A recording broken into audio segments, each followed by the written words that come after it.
पाकिस्तान की एक निजी एयरलाइन जो एक नया डेस्टिनेशन शुरू करने जा रही है, वो मुल्क कौन सा होगा ये आपको बताएंगे। 2015 तक हफ्तावार 5 फ्लाइट जाया करती थी। इतनी ज्यादा ट्रैफिक थी इस रूट के ऊपर। अब एक दहाई गुजर चुकी है, 10 साल गुजर चुके हैं। क्यों पीआईए ने मजबूरन अपना फ्लाइट ऑपरेशन वहां से बंद किया था?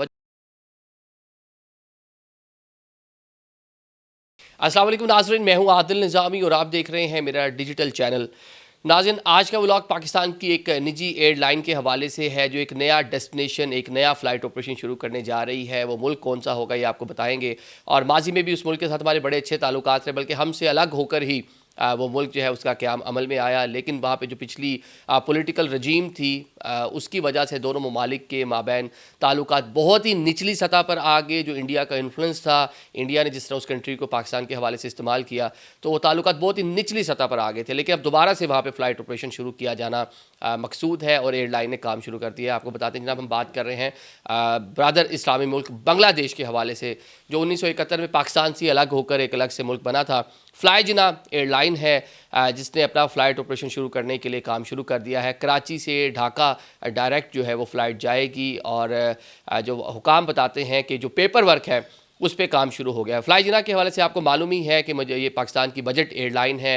एक्सप्रेस टीवी चैनल, लक्स जो एक साबुन आप देखते हैं इस्तेमाल करते हैं, कोलगेट, सारी ये वो कंपनी है जनाब। और लखानी साहब इसके मालिक हैं। 6 जहाज़ हैं इसके पास ऑलरेडी। ये बहरीन, ओमान, सऊदी अरेबिया और यूएई, शारजा के लिए भी इसने अपनी जो फ़्लाइट ऑपरेशन शुरू किया हुआ था। बड़ी कामयाबी के साथ ये अपना फ़्लीट भी बढ़ा रहे हैं और नए नए डेस्टिनेशन भी बढ़ाते जा रहे हैं। तो इन्होंने जनाब इज़हार किया था कि हम ढाका और कराची के माबैन फ़्लाइट ऑपरेशन अपना शुरू करना चाहते हैं, जिसके लिए वहाँ की गवर्नमेंट ने कहा जी सबसे पहले आप अपना जो यहाँ पे ऑफिसर है, जनरल सेल्स एजेंट मुकर्रर करें, जिसके बाद स्लॉट और उसके बाद टाइमिंग और फिर कितनी हफ्तावार या महीने में या वीकली या रोज़ाना की बुनियाद पर जो भी आपका स्केजूल होगा कि कितनी फ़्लाइट्स आपने चलानी है, तो ये सारा पेपर वर्क आपको करना होगा। उसके लिए काम शुरू हो गया है। बांग्लादेश जो हमसे अलग हुआ था, एक टाइम तक अच्छे ताल्लुकात भी रहे। एक टाइम ऐसा भी था कि कराची से गालिबन 2015 तक हफ्तावार 5 फ़्लाइट जाया करती थी और तकरीबन जो है एक हफ़्ते में 1000 पैसेंजर उसके ऊपर ट्रैवल किया करते थे। इतनी ज़्यादा ट्रैफिक थी इस रूट के ऊपर भी, क्योंकि बिफोर पार्टीशन हम एक ही कंट्री थे और वहाँ पे बिहारी कम्युनिटी बहुत ज़्यादा है कराची में। उनका आना जाना, रिलेटिव्स, बिज़नेस, बहुत सी चीज़ें ऐसी थी जो डिवाइड हुई, तो लोग आते जाते थे। लेकिन वहाँ हसीना वाजिद की गवर्नमेंट पाकिस्तान के ख़िलाफ़ जिस तरह इंडिया ने उसको इस्तेमाल किया, जिस तरह एक सख्त बयानिया बनाया गया। और ये वाक़या, मैं आपको वाक़या बताता हूँ कि क्यों पीआईए ने मजबूरन अपना फ़्लाइट ऑपरेशन वहाँ से बंद किया था। वजूहात ये थी कि जब इंडिया का इन्फ्लुएंस आया वहाँ की गवर्नमेंट के ऊपर, उन्होंने जितने भी पीआईए का एहलकार वहाँ पे थे, स्टेशन मैनेजर जो थे, उनको तंग करना शुरू कर दिया। डिफरेंट नोयत के इल्ज़ामात लगाने शुरू कर दिए। ज़्यादा पुरानी बात नहीं, 2015 की बात है। इवन जो पाकिस्तान पीआईए के जो स्टेशन मैनेजर थे, उनके घर पे रेड किया गया और इल्ज़ाम लगाया गया कि जाली करेंसी और आप इस तरह की कार्रवाइयों में मुलविस हैं। वो उन दिनों पाकिस्तान थे, उनकी फैमिली को हरासा किया गया। जो अमला, जो केबन क्रू, जो पायलट्स वहाँ जाते थे, उनको तंग किया जाता था। तो इसको देखते हुए जनाब पाकिस्तान ने फिर डिसाइड किया कि हम इस ये है इसको कुछ टाइम के लिए रोक देना चाहिए। पाकिस्तान ने एहतजाजन इसको रोका था।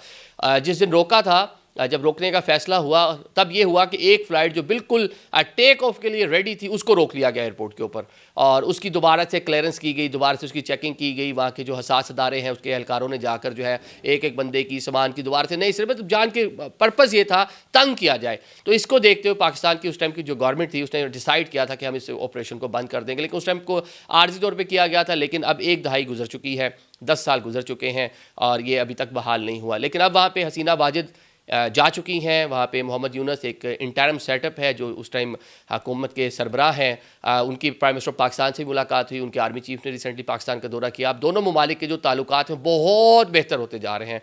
बड़ी गर्मजोशी से जहाँ मिलते हैं, दोनों कंट्रीज़ के लोग मिलते हैं। वैसे बाहर अगर आप लोग बाहर रहते हैं, जो लोग ओवरसीज़ हैं, बांग्लादेशी जब पाकिस्तानियों से मिलते हैं तो बड़े अच्छे से मिलते हैं। इवन इंडिया भी बड़े अच्छे थे, people to people we have good contacts, मतलब अच्छे राब्ते हैं हमारे, अच्छे ताल्लुकात हैं, अच्छा मिलते जुलते हैं एक दूसरे को। बल्कि जब आप हिंदी में, उर्दू में इस तरह जब बात करने का मौका मिलता है तो लोग बड़े ईजी हो जाते हैं। उनको सरदार जी मिल जाए तो पंजाबी में भी लोग शुरू हो जाते हैं।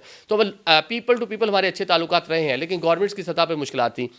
अब बीच में चाइना ने भी रोल प्ले किया है कि इंडिया से दूर करने की कोशिश की गई है बांग्लादेश को। बांग्लादेश सबसे बड़ा बॉर्डर, इंडिया और बांग्लादेश सबसे बड़ा बॉर्डर शेयर करते हैं। मतलब कि इंडिया का जो किसी भी कंट्री के साथ बॉर्डर, सबसे बड़ा बॉर्डर जो है वो बांग्लादेश के साथ है। तो जब डिवीजन हुई थी उस टाइम इसको एक कन्फ्लिक्टेड तरीके से, जब इसके बाजी में जाएँ तो एक गलत किस्म की डिवीजन थी कि पाकिस्तान का ज़मीनी रास्ता ही नहीं था। वहाँ पर जिस तरह इंडिया ने अपना इन्फ्लुएंस उस टाइम भी शुरू किया और यहाँ के भी जो पोलिटिकल मामला थे, बिलाखिर वो हमारे हाथ से वो इलाका चला गया।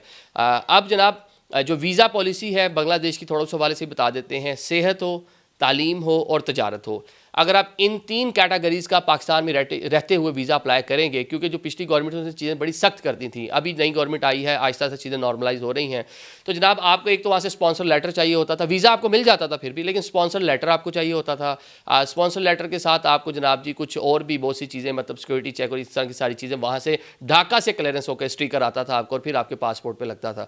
और जिस तरह इंडिया ने बहुत सी सख्तियाँ की हुई हैं, जो इंडिया में लोग अपने आने जाने की कोशिश करते हैं, उनको बड़ी मुश्किलात का सामना, sponsor letter, checking, security clearance, बहुत से मामला हैं। तो इधर भी यही सारी की सारी चीज़ें थी जो अभी तक बरकरार हैं। उम्मीद ये की जा रही है, जो पाकिस्तान में लोग हैं, जो ताजिर कम्युनिटी है, वहाँ पे टेक्सटाइल इंडस्ट्री बहुत बड़ी है, वहाँ पे आपकी जो है कॉटन की पैदावार, पटसन की पैदावार, वहाँ पे मतलब एक बड़ा मुल्क है, बड़ी पॉपुलेशन है। ऑल दोनों ने पॉपुलेशन पे तो हमसे ज़्यादा कंट्रोल कर लिया, हम तो उनकी ज़्यादा थी, हम कम थे, फिर भी हम आगे निकल गए, अलग से बहस है। तो जनाब बताया ये जा रहा है कि दोनों ममालिक के जो ताल्लुकात हैं वो बेहतर हुए हैं।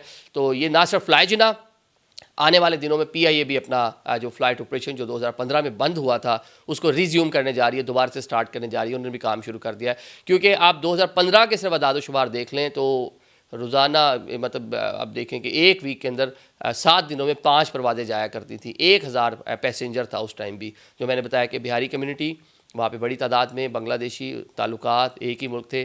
तो तब्दीली के बाद वहाँ पे हमने देखा कि मुश्किलात रहीं लोगों को। तो अब दोबारा दोनों ममालिक के ताल्लुकात बेहतर हो रहे हैं, तो एविएशन इंडस्ट्री में भी इस हवाले से चीज़ें बेहतर होंगी। Thank you so much.